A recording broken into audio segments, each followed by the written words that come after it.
안녕하세요. 법도TV 엄정숙 부동산 전문 변호사입니다. 오늘은 환산보증금 초과 임대차에서도 권리금 회수 가능한가에 관한 내용입니다.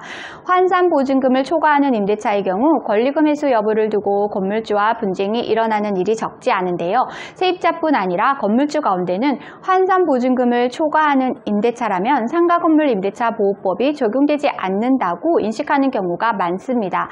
아무래도 권리금 등 세입자의 권리를 보장받기 위해서는 상인법의 적용을 받아야 하지만 환산보증금을 초과하는 임대차에서는 그렇지 않기 때문일 것입니다.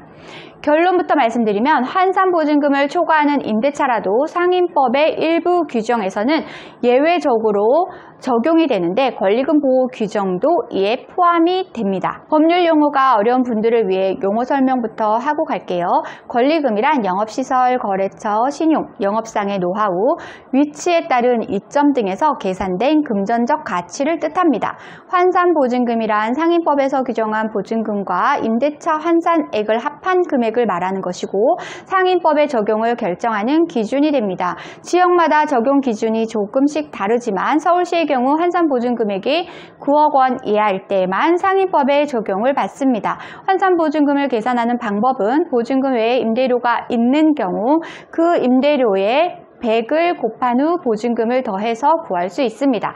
가령 보증금이 6억 원, 임대료가 400만 원이라면 환산보증금은 10억. 6억 더하기 400만 원 곱하기 100이 되기 때문에 환산보증금을 초과했을 때 임대차는 서울시 기준인 9억 원을 초과하는 것으로 봅니다. 오늘 주제에 이어서 설명드립니다. 세입자가 상인법의 적용을 받기 위해서는 보증금과 임대료를 합한 금액이 일정액 이하여야 하고 해당 금액을 초과한 임대차는 상인법이 적용되지 않습니다. 법률에서는 이를 환산보증금 초과 임대차라고 대통령령으로 규정하고 있습니다. 문제는 환산보증금 초과 임대차의 경우에는 권리금 회수가 불가능하다고 생각하는 경우가 많다는 것입니다. 이러한 탓에 세입자가 제대로 대응하지 못하고 쫓겨나기도 하고 심지어 건물주도 이를 인지하지 못해서 세입자가 잘못하더라도 법률 적용에 혼란이 생기는 경우가 종종 있습니다. 하지만 환산보증금을 초과하는 임대차라도 예외적으로 적용되는 상인법 조항들이 있는데요.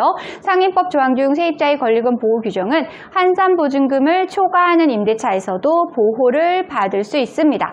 따라서 세입자가 권리금 회수를 희망한다면 건물주가 이를 방해해서는 안 됩니다. 한편 환산보증금을 초과하는 임대차에서 상인법에 어떤 규정들이 예외적으로 적용되고 있는지 잘 모르는 경우가 많은데요.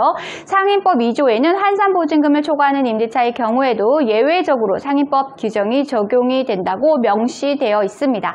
세입자의 권리금 회수 기회뿐 아니라 갱신요구권 행사, 그리고 3기 이상의 임대료 연체 시 건물주의 계약 해지권 등은 환산보증금을 초과하는 임대차에서도 적용이 됩니다. 물론 일반 세입자들이 환산보증금을 초과하는 임대차에 속하는 경우는 드물지만 계약기간 중 보증금이나 임대료 인상에 따라 자신도 모르게 초과되는 상황도 발생할 수 있어서 주의가 필요합니다.